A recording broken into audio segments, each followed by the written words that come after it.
کبھی سوچا ہے کہ چند لفظوں میں ایک پوری سنسنی خیز کہانی کیسے سما سکتی ہے؟ آج ہم ایک ایسی ہی چھوٹی سی کہانی کی گہرائی میں اتریں گے اور دیکھیں گے کہ الفاظ کا جادو اصل میں ہوتا کیا ہے۔ تو کہانی شروع ہوتی ہے اور سیدھا ہمیں ایک بہت ہی خطرناک صورتحال میں لا کھڑا کرتی ہے۔ ایک اکیلی لڑکی، 5 لڑکے اور ایک خوفناک رات۔ صرف یہ چند الفاظ ہی کافی ہیں ذہن میں ٹینشن پیدا کرنے کے لیے، ہے نا؟ اور فوراً یہ سوال اٹھتا ہے کہ بھائی آگے کیا ہوگا؟ اچھا، تو رائٹر نے صرف چند الفاظ استعمال کر کے اتنا گہرا اور پراسرار ماحول کیسے بنا دیا؟ چلیں ذرا غور کرتے ہیں کہ یہ سین کیسے سیٹ کیا گیا ہے۔ دیکھیں یہاں رائٹر نے کتنے چھوٹے چھوٹے صاف جملے استعمال کیے ہیں۔ اس سے ایک ردم بن رہا ہے نا؟ بالکل جیسے دل کی دھڑکن ہو، اور یہی چیز ہمیں سیدھا کردار کی ذہنی حالت سے جوڑ دیتی ہے۔ اور یہ جو تیز ہوا چل رہی ہے نا، یہ صرف موسم کا حال نہیں ہے، یہ اصل میں اس طوفان کی طرف اشارہ ہے جو آنے والا ہے۔ یہ ماحول، یہ ہوا ایک طرح سے کردار کے اندر جو بے چینی ہے اسی کو دکھا رہی ہے۔ تو عالیہ کا تیزی سے چلنا یہ صرف فزیکل سپیڈ نہیں ہے، یہ اس کے اندر کا خوف اور بے چینی دکھا رہا ہے۔ ابھی تک ایک لفظ بھی نہیں بولا گیا، لیکن ہمیں اس کی ذہنی کیفیت کا پورا اندازہ ہو چکا ہے۔ اور پھر خاموشی ٹوٹتی ہے۔ اب کہانی میں وہ موڑ آنے والا ہے جہاں خطرہ صرف ایک احساس نہیں رہے گا بلکہ حقیقت بن کر سامنے آ جائے گا۔ یہ آواز ایک سیدھا سیدھا جارحانہ حکم، یہ الفاظ رات کی خاموشی کو چیر کر رکھ دیتے ہیں، اور وہ خطرہ جس کا ہمیں شروع سے ڈر تھا وہ اب حقیقت بن چکا ہے۔ اور پھر سامنے آتا ہے یہ نمبر 5۔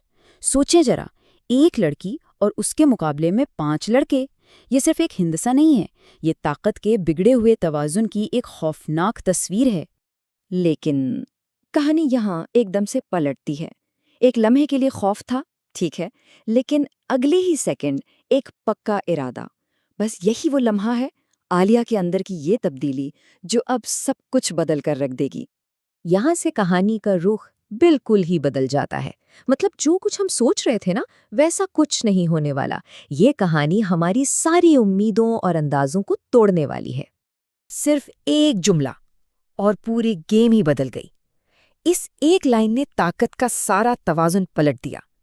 جو شکار نظر آ رہا تھا وہ اب شکاری بن گیا ہے۔ اور پھر جو لڑائی ہوتی ہے وہ کوئی عام ہاتھا پائی نہیں ہے، ہر ایکشن فیصلہ کن ہے، ہر ضرب کاری ہے۔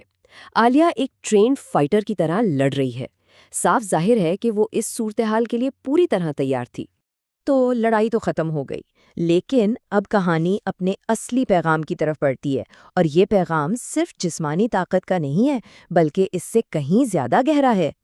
5ویں لڑکے کے یہ الفاظ یہ ہمارے سارے شک دور کر دیتے ہیں۔ ہم سب نے بالکل ان لڑکوں کی طرح اسے کمزور سمجھنے کی بہت بڑی غلطی کی تھی۔ اور پھر آتا ہے عالیہ کا فائنل سٹیٹمنٹ جو بالکل صاف کر دیتا ہے کہ وہ کون ہے۔ وہ کوئی وکٹم نہیں ہے، وہ خود ایک طاقت ہے۔ یہ اس کا اعلان ہے کہ میں خود کو جانتی ہوں۔ اور سب لڑکوں کے بھاگ جانے کے بعد گلی میں پھر وہی خاموشی چھا جاتی ہے۔ لیکن اب اس خاموشی کا مطلب بالکل بدل چکا ہے۔ پہلے یہ خوف والی خاموشی تھی، اب یہ طاقت والی خاموشی ہے۔ اور پھر کہانی کا آخری سب سے بڑا راز سامنے آتا ہے کہ یہ اس کی پہلی لڑائی نہیں تھی۔ اس کی یہ مہارت، یہ ہمت، یہ سب اس کے ماضی کے تجربات کا نتیجہ ہے۔ اور اس ایک لائن سے اس کے کردار میں ایک بالکل نئی گہرائی پیدا ہو جاتی ہے۔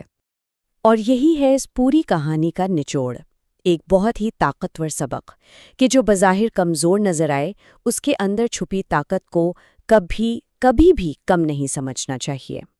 تو یہ چھوٹی سی کہانی ہمیں سکھاتی ہے کہ اصلی طاقت ہمیشہ نظر نہیں آتی ہے نا؟ یہ ہمیں ان خاموش محافظوں کے بارے میں سوچنے پر مجبور کرتی ہے جو شاید ہمارے ارد گرد ہی موجود ہوں۔ تو آخر میں یہ سوال رہ جاتا ہے کہ حقیقی طاقت آخر دکھتی کیسی ہے؟